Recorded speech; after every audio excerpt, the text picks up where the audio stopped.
Yo, what's going on, guys? It's Houston Sports Club back into the video today, and today the Michigan Wolverines beat the Washington Huskies 34-13 as two undefeated teams match up against each other in the national championship, and Michigan is the team to take the crown.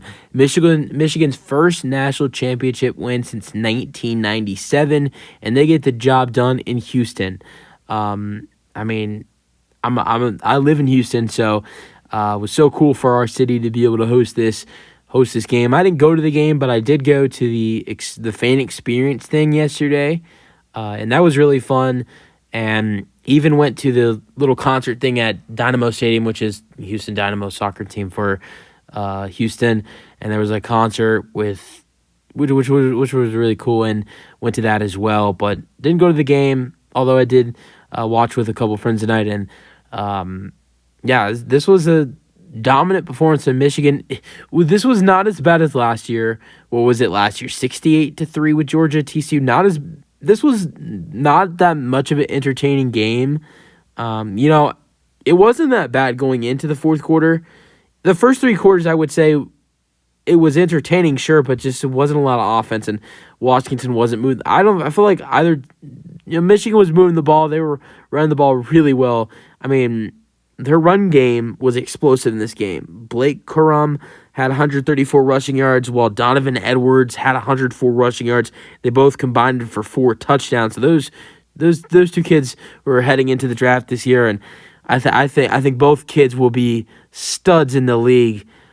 They're going to be something special in this league. I mean, I've even seen Blake Corum even being in a mock draft going to my Houston Texans. I mean, Devin Singletary has done a great job this season, but I think Blake Curum's going to be an unbelievable running back in this league, and I think I'd go to as far as say that I take him over Devin Singletary, as good as Singletary's been for the Texans this year. And I think both guys will be great running backs in the league. If I had to say, I'd say Blake Corum will be a better running back in the NFL, but I think both have a really good chance to be something special in the NFL.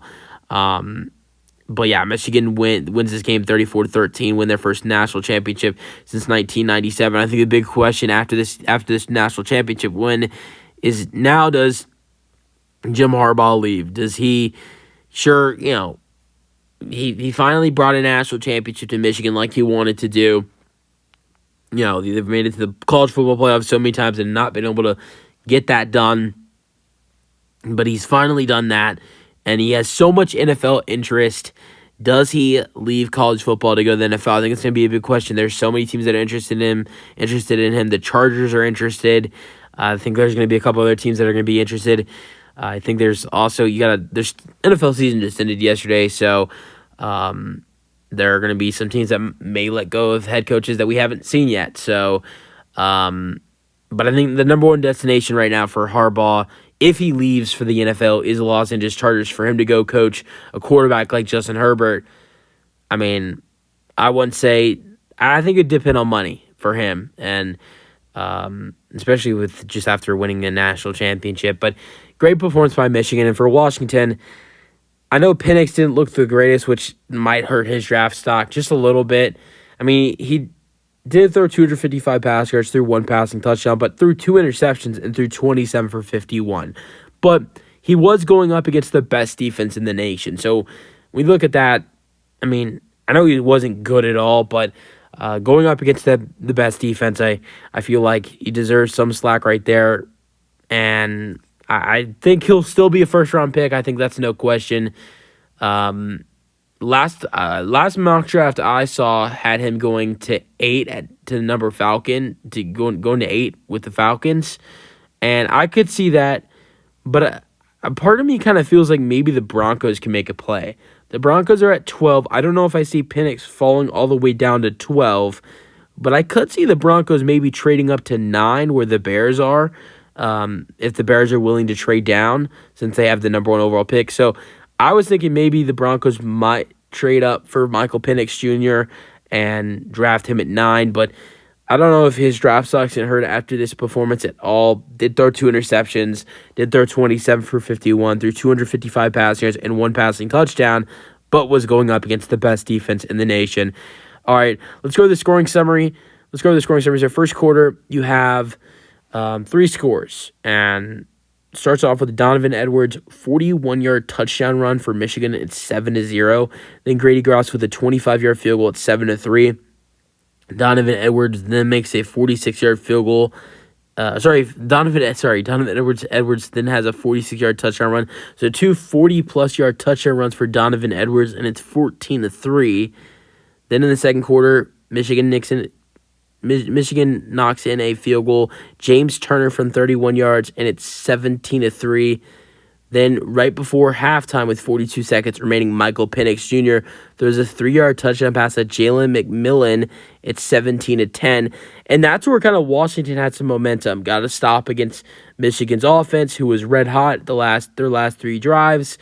And you get a stop, you score a touchdown, you're going to halftime. You get the ball to start the third quarter as well. But then they didn't score their first drive the second half. I think they might have even thrown an interception in their second drive, on their first drive of the second half.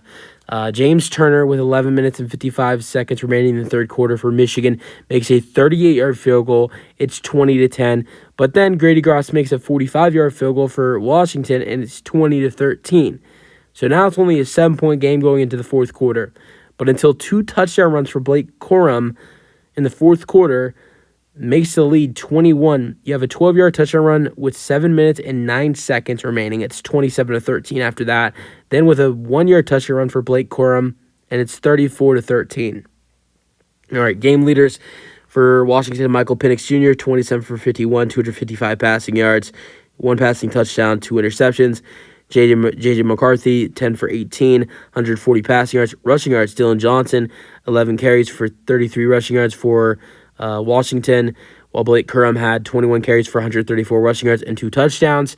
And also, you also had Donovan Edwards with 6 carries for 104 rushing yards and 2 touchdowns. 6 carries for 104 rushing yards is crazy. Receiving yards, 5 receptions for 87 receiving yards for Rome Adazun.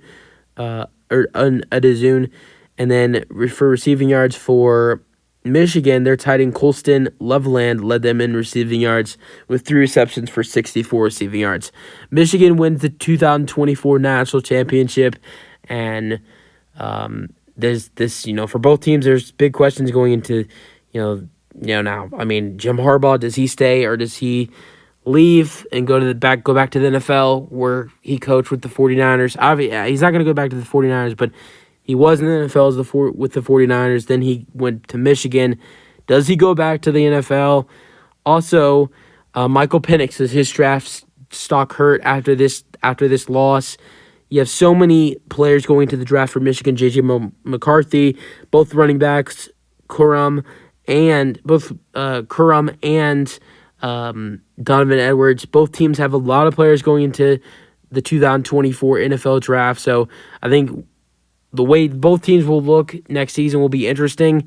I think Michigan will still be really good. As of for Washington, with them losing some guys like Roma DeZoon, Michael Penix Jr., and some other players in this upcoming draft in 2024, I think it's going to be really interesting to see how Washington looks going into next season, in the 2024 season. Let me know your thoughts on this game in the comment section, and peace out.